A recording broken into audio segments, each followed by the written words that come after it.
Bismillahirrahmanirrahim.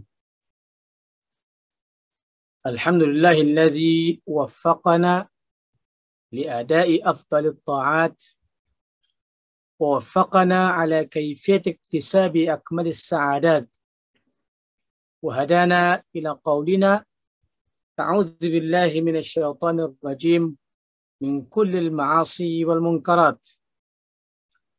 Wassalatu wassalamu ala Muhammadin nabiyil ummi alladhi bu'itha rahmatan lil alamin wa sirajan munira wa ala alihi wa ashabihi alladhina qabasuhu min nurih wa jama'u al-Qur'ana wa hafizuhu liyakuna hujjatallahi ta'ala al-qa'imata ila yaumiddin wa tahqiqan liqawlihi ta'ala inna nahnu nazzalna dzikra wa inna lahu lahafizun. Rabbi shrah li sadri wa yassir li amri wahlul 'uqdatam min lisani yafqahu qawli. Amma ba'd. Segala puji dan syukur kita panjatkan kepada Allah Subhanahu wa taala kerana dengan izin dan inayahnya juga kita masih dapat merasai nikmat kehidupan pada hari ini, khususnya pada bulan Rabiul Awal ini, yaitu bulan kelahiran junjungan besar ketani Nabi Muhammad sallallahu alaihi wasallam. Rasulullah sallallahu alaihi wasallam adalah seorang pemimpin yang agung dan disanjung tinggi oleh pengikut-pengikutnya serta dikagumi dan juga disegani oleh musuh-musuhnya. Pimpinan baginda sallallahu alaihi wasallam terserlah dalam setiap peringkat atau sudut kehidupan baginda, sama ada sebelum atau selepas baginda diangkat menjadi khatimul anbiya wal mursalin, yaitu nabi dan rasul yang terakhir. Selaku umat Islam, kita ini hendaklah mencontohi sifat-sifat Nabi Muhammad sallallahu alaihi wasallam, khususnya dari sudut kepimpinan baginda dalam mengharungi cabaran hidup. Jika kita lihat sirah atau perjalanan hidup Rasulullah sallallahu alaihi wasallam, kaum muslimin pada ketika itu sentiasa menghadapi cabaran atau tantangan musuh yang berusaha untuk meruntuhkan semangat dan kesatuan mereka serta menghalang penyebaran dakwah Islam. Namun dengan kepimpinan baginda sallallahu alaihi wasallam, kaum muslimin dapat berkembang dan berjaya membentuk sebuah negara Islam yang bersatu. Antara contoh kepimpinan Rasulullah sallallahu alaihi wasallam yang ingin saya kongsikan dalam siri pesan dai minggu ini ialah pimpinan baginda sallallahu alaihi wasallam dalam peperangan, khususnya dalam perang Uhud.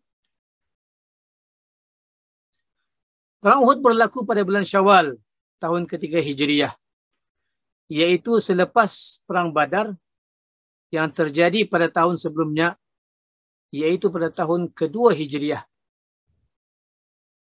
Dalam perang Badar itu, tentera kaum Arab musyrik Mekah yang diketuai oleh pembesar-pembesar Quraisy telah mengalami kekalahan yang memalukan di tangan tentera kaum muslimin yang jumlahnya sedikit dan serba kekurangan. Diriwayatkan bahawa sejurus perang Badar berakhir, pembesar-pembesar Quraisy berazam dan berpakat untuk mengumpulkan harta bagi tujuan memerangi Rasulullah sallallahu alaihi wasallam dan menebus kekalahan mereka dalam perang Badar yang lalu. Pembesar-pembesar Quraisy ini meminta pertolongan daripada Abu Sufyan bin Harb dalam menjalankan rancangan jahat mereka ini, dan dalam jangka masa setahun mereka berjaya mengumpul sebanyak 50,000 dinar emas dan membentuk angkatan tentera seramai 3,000 orang yang lengkap dengan senjata. angkatan tentera Quraisy ini diketuai oleh Abu Sufyan sendiri, dan mereka juga turut disertai oleh sekutu-sekutu mereka, yaitu kabilah Kinanah dan kabilah Tihamah. Rancangan jahat kaum Quraisy ini sebenarnya sudah diketahui oleh Nabi Muhammad sallallahu alaihi wasallam. Dengan kepimpinan dan kebijaksanaan baginda yang sentiasa berpikiran jauh, beberapa orang sahabat telah baginda tempatkan di Mekah dan di dalam angkatan tentera Arab musyrik itu sendiri untuk membuat perisikan dan mendapatkan maklumat mengenai jumlah tentera, peralatan dan tempat yang mereka lalui nanti. Antara sahabat-sahabat itu ialah Al-Abbas bin Abdul Muttalib radhiyallahu anhu, yang mengirim surat kepada baginda menjelaskan antara lain bahawa tentera Arab musyrik dilengkapi dengan 200 ekor kuda, 3.000 ekor unta, dan 700 orang tentera yang berbaju besi. Seorang sahabat pula bernama Al-Hubab bin Al-Munzir radhiyallahu anhu juga membawa berita kepada baginda bahawa tentera Arab musyrik itu disertai oleh sekumpulan perempuan yang membawa gendang bagi tujuan menaikkan semangat tentera dan mengingatkan mereka tentang saudara-saudara mereka yang mati dalam perang Badar yang lalu. Selain daripada maklumat kekuatan tentera musuh ini, baginda juga mengetahui perjalanan mereka yang menghampiri kota Madinah menerusi sahabat dua beradik yang baginda utus, yaitu Anas bin Fadalah dan Mu'nis bin Fadalah radhiyallahu anhuma. Dengan berpandukan maklumat-maklumat ini, Nabi Muhammad sallallahu alaihi wasallam mengadakan mesyuarat bersama para sahabat bagi membincangkan cara terbaik untuk menghadapi tentera musuh ini. Sungguh pun baginda sallallahu alaihi wasallam secara pribadi berpendapat untuk bertahan dan menunggu kedatangan Arab musyrik ke Madinah. Baginda yang bersifat rendah hati dan bertimbang rasa ingin mendengar pendapat para sahabat dalam menangani serangan musuh ini. Dalam masyarakat itu, para sahabat menyuarakan dua pendapat. Pendapat pertama, sebahagian sahabat bersetuju dengan pendapat baginda untuk bertahan di dalam kota Madinah dan menunggu kedatangan tentera Arab musyrik untuk menyerang mereka. Antara alasan para sahabat yang menyuarakan pendapat ini ialah kota Madinah mempunyai benteng pertahanan yang kuat dan sukar ditembusi, sehingga boleh menyebabkan tentera Arab musyrik itu berpecah belah dan berselisih sesama mereka kerana tidak mampu bertahan dalam jangka masa yang lama. Pendapat kedua pula, sebahagian sahabat yang tidak berpeluang menyertai perang Badar menyarankan kepada baginda supaya bergerak keluar dari kota Madinah dan melawan tentera Arab musyrik di Bukit Uhud. Antara alasan mereka ialah disebabkan mereka tidak berpeluang untuk berperang di perang Badar, maka pada kesempatan ini mereka ingin memerangi tentera musyrik untuk mendapatkan kemuliaan mati syahid, sebagaimana syahidnya sahabat-sahabat mereka dalam perang Badar yang lalu. Pendapat kedua ini disarankan dan disuarakan berkali-kali kepada baginda, sehinggalah baginda masuk ke rumah baginda dan kemudiannya keluar beberapa ketika baginda memakai baju perang baginda. Apabila para sahabat yang menyuarakan pendapat kedua ini melihat keadaan baginda yang memakai baju perang itu, mereka rasa menyesal kerana merasakan mereka telah memaksa baginda untuk memilih pendapat yang bertentangan dengan pendapat baginda sendiri. Oleh kerana itu, mereka minta maaf kepada baginda dan bersetuju dengan pendapat asal baginda. Namun Rasulullah sallallahu alaihi wasallam bersabda kepada mereka, "Ma yanbaghi li nabiyyin an yad'a adatahu ba'da an labisaha hatta yahkumallahu bainahu wa baina aduwwih."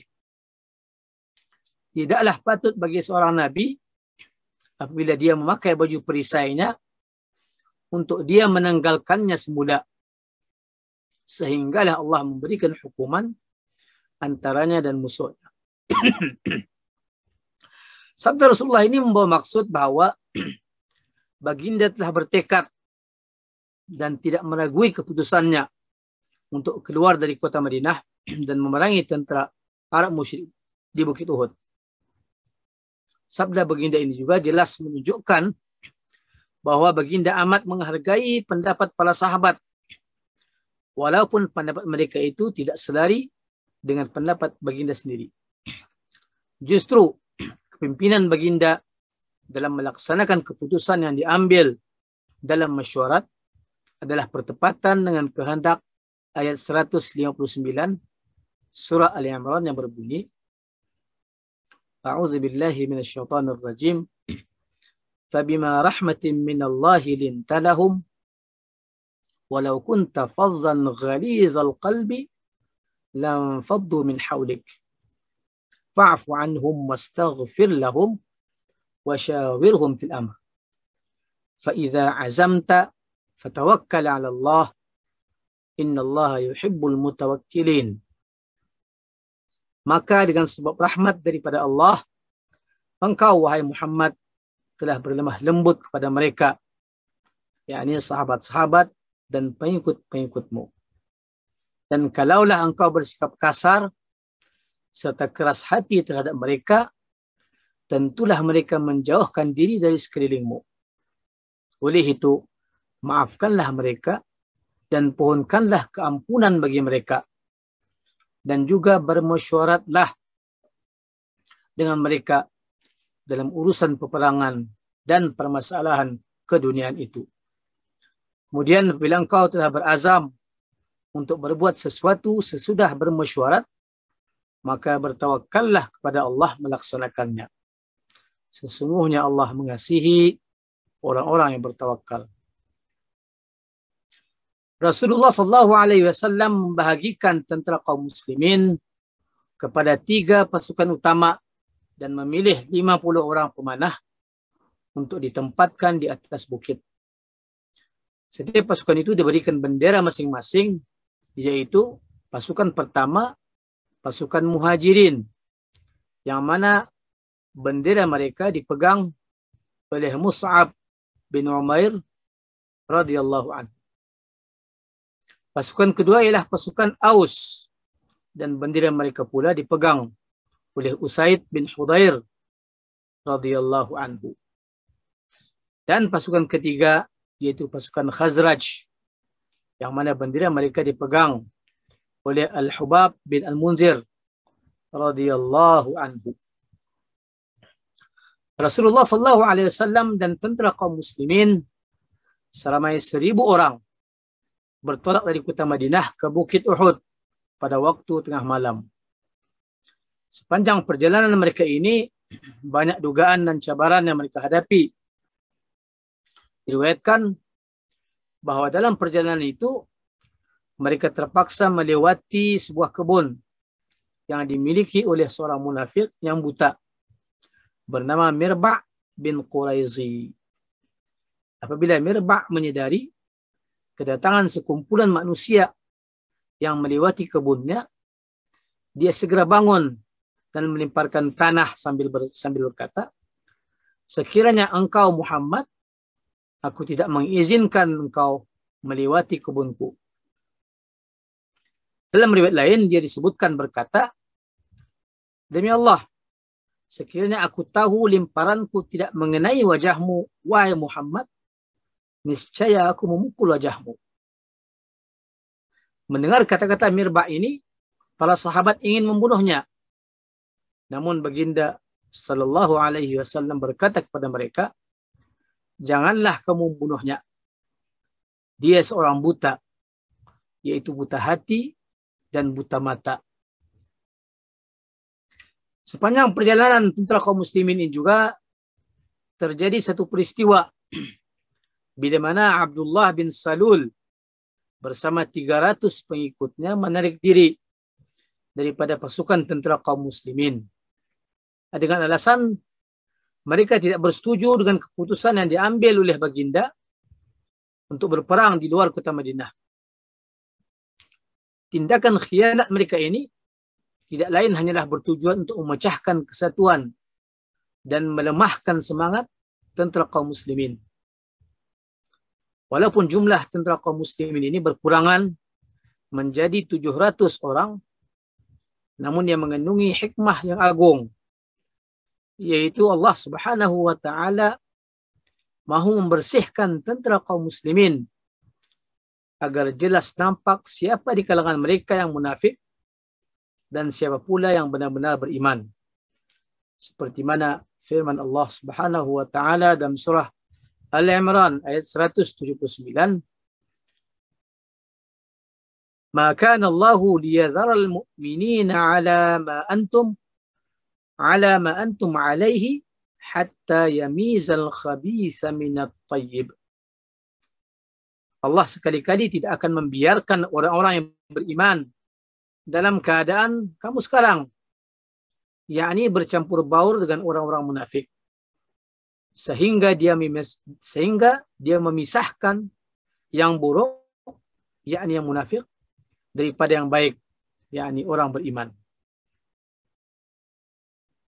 Apabila Rasulullah SAW dan tentera kaum muslimin sampai di Bukit Uhud, baginda menyusun dan menempatkan barisan tentera kaum muslimin membelakangi Bukit Uhud. Baginda juga menempatkan pasukan pemanah seramai 50 orang yang diketuai oleh Abdullah bin Jubair radhiyallahu anhu di atas bukit yang bernama Bukit Ainain yang berhadapan dengan Bukit Uhud, bagi tujuan menghalang tentera musyrik daripada mengepung dan menyerang kaum muslimin dari arah belakang. Baginda sallallahu alaihi wasallam memerintahkan pasukan pemanah itu supaya tetap berada di kedudukan mereka dalam apa jua keadaan sekalipun, sama ada kaum muslimin beroleh kemenangan atau mengalami kekalahan. Apabila perang Uhud berlaku, tentera kaum muslimin pada awalnya berjaya menguasai medan peperangan, sehingga menyebabkan tentera Arab musyrik itu terpaksa berundur dan meninggalkan harta perang mereka. Melihat keadaan tentera Arab musyrik yang mengalami kekalahan dan harta perang yang mereka tinggalkan, sebahagian besar pasukan pemanah mahu meninggalkan kedudukan mereka untuk mendapatkan harta perang tersebut kerana menyangka peperangan sudah berakhir. Lalu mereka berkata kepada ketua mereka, "Itulah harta rampasan perang. Kita telah beroleh kemenangan. Apalagi yang kita tunggu?" Ketua mereka, Abdullah bin Jubair, menjawab, "Adakah kamu sudah lupa apa yang telah diperintahkan oleh Rasulullah SAW kepada kamu?" Namun mereka menjawab, "Sungguh kami akan datang kepada mereka dan mengambil harta perang itu." Lalu sebahagian besar pasukan pemanah itu pun meninggalkan kedudukan dan turun dari bukit untuk mendapatkan dan mengumpulkan harta rampasan tersebut dan tidak mempedulikan peringatan ketua mereka. Diriwayatkan bahawa Abdullah bin Jubair radhiyallahu anhu bersama kurang daripada 10 orang pemanah yang tetap taat dan berada di atas bukit. Tindakan sebagian besar pasukan pemanah yang turun dari bukit itu disedari oleh Khalid bin Al-Walid yang pada ketika itu mengetuai salah satu pasukan tentera berkuda Arab musyrik. Lalu dia mengambil kesempatan dan membawa pasukan berkudanya mengepung tentera kaum muslimin dari arah belakang sekaligus menyerang mereka. Serangan pasukan Khalid bin Walid itu telah memberi semangat kepada tentera orang musyrik yang sedang berundur untuk kembali semula ke medan perang dan meneruskan serangan. Akibatnya, barisan tentera kaum muslimin menjadi tidak teratur, sehingga ramai daripada mereka yang berkorban. Antara sahabat-sahabat ternama yang gugur syahid ialah Sayyidina Hamzah bin Abdul Muttalib, yaitu bapa saudara baginda sallallahu alaihi wasallam, Mus'ab bin Umair, yaitu pemegang bendera pasukan Muhajirin, Sa'ad bin Rabi', Abdullah bin Jahsh, dan Hanzalah bin Abi Amir radhiyallahu anhum ajma'in. Ketika perang Uhud itu juga Nabi Muhammad sallallahu alaihi wasallam telah mengalami kecederaan pada muka dan gigi baginda kerana dibaling batu oleh seorang orang musyrik bernama Ibnu Qami'ah Al-Harithi.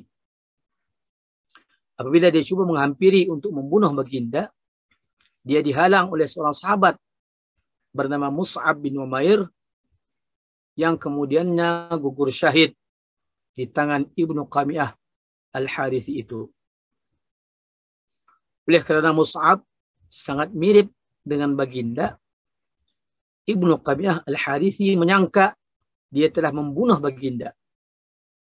Lalu tersebarlah di medan perang kabar angin yang mengatakan baginda telah terbunuh, sehingga menyebabkan sebahagian tentera kaum muslimin yang mendengar kabar angin itu menjadi gentar dan lemah semangat untuk meneruskan perjuangan.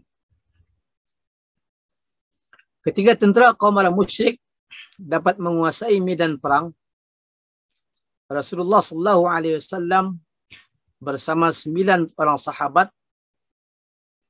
telah dikepung dan terperangkap di tengah-tengah tentera kaum orang musyrik. Namun dengan izin Allah Subhanahu wa taala, baginda dan sahabat-sahabat baginda mampu melawan dan melepaskan diri daripada kepungan itu. Mereka berundur dan berkumpul di atas bukit, dan di sanalah mereka bertahan dan membalas serangan tentera Arab musyrik, sehinggalah tentera Arab musyrik itu berputus asa dan tidak dapat memperolehi kemenangan yang mutlak. Di dalam perang Uhud ini, seramai 70 orang sahabat telah gugur syahid dan seramai 23 orang Arab musyrik Mekah telah terbunuh. Diriwayatkan bahawa apabila perang Uhud berakhir dan tentera Arab musyrik bergerak balik ke Mekah, Nabi Muhammad sallallahu alaihi wasallam mendapat perkhabaran bahawa Abu Sufyan dan tentera Arab musyrik tidak meneruskan perjalanan balik ke Mekah, tetapi sebaliknya menuju ke Madinah untuk membunuh semua kaum muslimin. Maka baginda sallallahu alaihi wasallam menyeru para sahabat yang berjihad dalam perang Uhud untuk menjejaki mereka. Seruan baginda itu disahut oleh para sahabat walaupun mereka itu masih lagi dalam keadaan luka dan cedera akibat perang Uhud.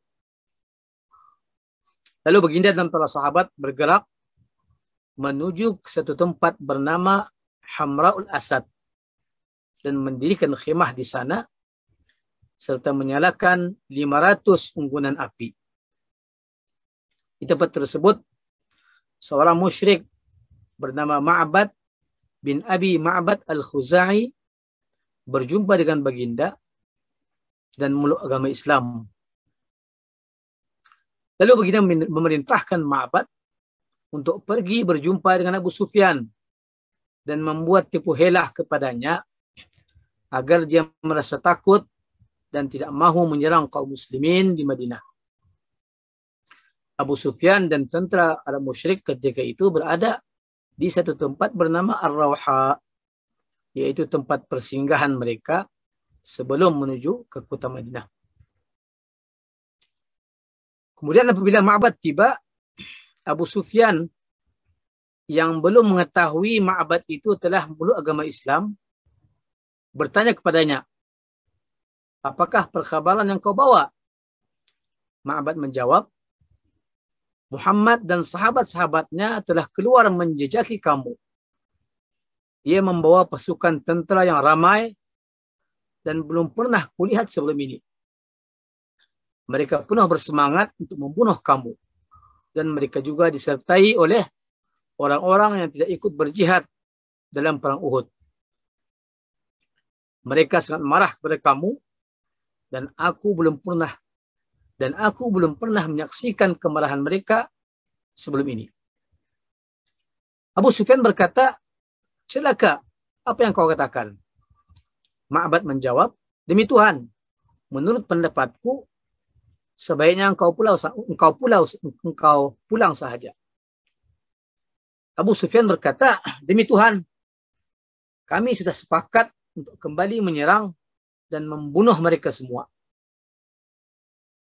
Ma'bad menjawab, aku melarangmu melakukannya. Demi Tuhan, apa yang kulihat mendorongku untuk melantunkan beberapa bait syair. Abu Sufyan berkata, apakah syair itu? Ma'bad pun menjawab, suara gemuruh itu nyaris menakutkan tungganganku ketika pasukan berkuda mengalir bergerak di bumi. Membawa singa-singa yang gagah berani lagi pantang mundur. Dalam peperangan itu, mereka tidak pernah mundur walau setapak pun.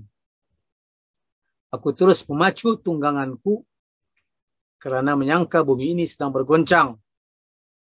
Ketika mereka berada di bawah pimpinan seorang pemimpin yang tidak pernah terhina. Dan aku berkata, celakalah Ibnu Harb jika bertemu dengan mereka. Ketika lembah bergegar kerana pasukan berkuda itu, aku memberikan peringatan kepada orang-orang di tempat suci Mekah, yaitu bagi setiap orang yang ragu-ragu maupun yang menggunakan akal fikiran antara mereka, hati-hatilah kamu terhadap tentera Muhammad yang disertai orang-orang gagah yang tidak dapat ditandingi. Dan peringatanku ini bukanlah cakap kosong. Apabila Abu Sufyan mendengar syair itu, dia pun membatalkan rancangannya untuk menyerang kota Madinah dan kembali semula ke Mekah.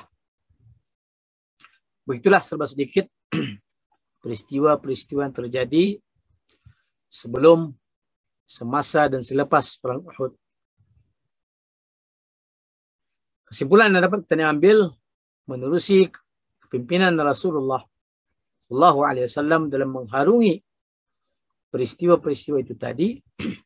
Pertama, kepentingan mentaati perintah dan arahan ketua ataupun ulil amri. Kerana kekacauan dan perpecahan itu biasanya timbul daripada keingkaran atau keengganan melaksanakan perintah yang diberikan. Kedua, kepentingan ilmu pengetahuan dalam merancang dan menjalankan tugas supaya hasil yang diharapkan menepati kehendak yang diinginkan. Ketiga, kepentingan sifat sabar dalam menempuh cabaran dan dugaan serta tidak mudah mengalah dalam mencari jalan penyelesaian. Keempat, kepentingan ataupun maslahat umum adalah jauh lebih utama daripada kepentingan pribadi untuk mencapai keharmonian dalam hidup berkeluarga dan bermasyarakat. Dan yang terakhir, yang kelima, kepentingan berfikiran jauh ke hadapan dan berfikiran terbuka dalam menyelesaikan sesuatu isu atau masalah. Wallahu a'lam bissawab. Aqulu qawli hadza astaghfirullah li wa lakum wa lisa'iril muslimin wal muslimat wal mu'minin wal mu'minat. Wassalamu alaikum warahmatullahi taala wabarakatuh.